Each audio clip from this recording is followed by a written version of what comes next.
Memang setiap masalah itu ada tanggal kadaluarsanya. Saya tahu bahwa persoalan tidak bisa selama-lamanya. Yang kekal hanya Yesus Kristus. Apa yang bisa kita lakukan sebelum masalah itu jatuh tempo? Dan saya itu bisa memperoleh buah yang matang atau mendapatkan karunia apa selama saya menunggu hingga tanggal kadaluarsanya. Apa yang harus kulakukan dan apa yang bisa saya dapatkan. Seringkali kita frustrasi, kapan sih ini selesainya? Tapi dapatkah kita mengenal maksud Allah? Mengapa sebuah persoalan diizinkan tetap ada di sana di dalam hidup kita? Tuhan tidak punya maksud jahat di hidup kita. Tuhan itu nggak punya maksud jahat. Maksud Tuhan itu selalu indah. Rancangannya itu selalu sempurna.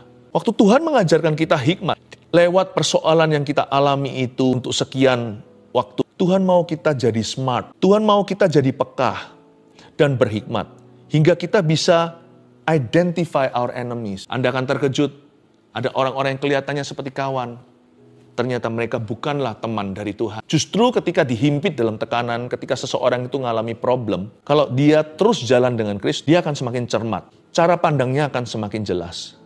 Dia akan tahu apa yang merupakan enemy, apa yang bukan musuhnya.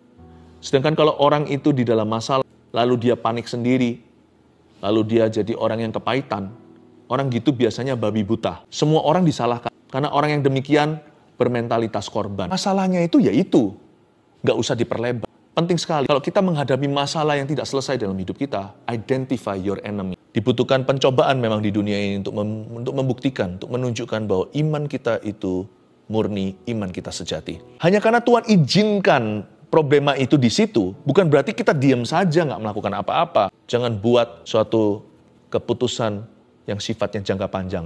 Hanyalah karena suatu keadaan yang sementara di depan. Justru ketika kita ditekan atau berada dalam tekanan kehidupan yang tidak berkesudahan rasanya, sehingga frustrasi hati kita, janganlah kita justru murtad. Janganlah kita lari dari hadiratnya, jangan kita mundur dari Tuhan.